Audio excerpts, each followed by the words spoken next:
The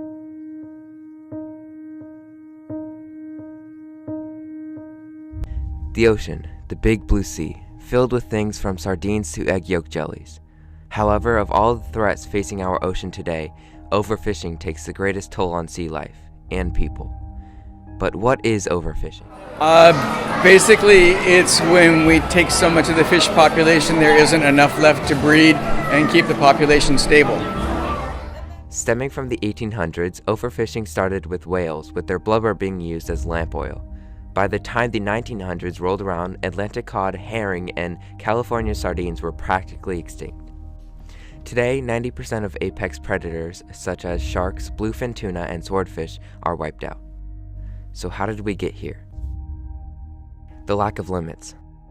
Limits are a huge factor of overfishing. With them, we are able to make sure that the fish are able to survive and thrive in their environment without depleting them. Unfortunately, limits are abused in a number of ways. This is evident for the once sardine capital of the world, the Monterey Bay. During World War I and World War II, the Monterey Bay was a booming fish port, with demands hitting a high spike, causing them to bring in more fish. Of course, there were no limits set at that time, causing 200,000 tons of sardines to go to waste every year, as well as other fish. Fishermen would go to sea and catch whatever they happened to. One of the most fascinating things of all about deep-sea fishing is the fact that you never know just what you're going to catch. But you can rest assured that you're going to catch something. And a fellow could come up with anything from a husky albacore to a lurid eel, or he might even snag a passing whale as she puts up her head to float. By the end of World War II, the sardines had disappeared. This woke people up and limits were placed to try to protect these California sardines. And by 2007, there were 1,037,000 metric tons of sardines back in the ocean. But this is where our story takes a dark turn. The limit was changed, allowing commercial fishing to return. These fishermen abused the limits, and by 2015, the sardine population had reduced to 96,688 metric tons. The lowest it's ever been, causing an emergency limit to be placed by the National Oceanic and Atmospheric Administration that exists to this day.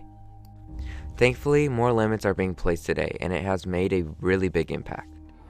With the protections that we've had here in the bay over the last 30, 40 years, it's a totally different population out there than there was when the canneries were active, and there was a very limited fish population. There were hardly any otters.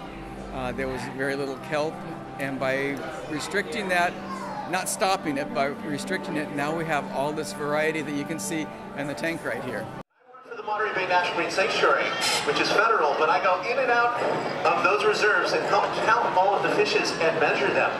And we've noticed a huge increase in size and numbers since they were protected. And it's been a remarkable success of that, Seafood Watch, and cooperation from fishermen and the public. And now a lot of these fishes have been delisted or moved to green. It's been a great success. So what can you do to prevent overfishing? One way is to download the Seafood Watch app. Today you're going to see some of those Seafood Watch pocket guides. You might be able to download that free app to your phone. It's the way that the aquarium's already taken care of all the homework for you and made those lists, like Chad mentioned, so that we can make those sustainable choices in our lives as well.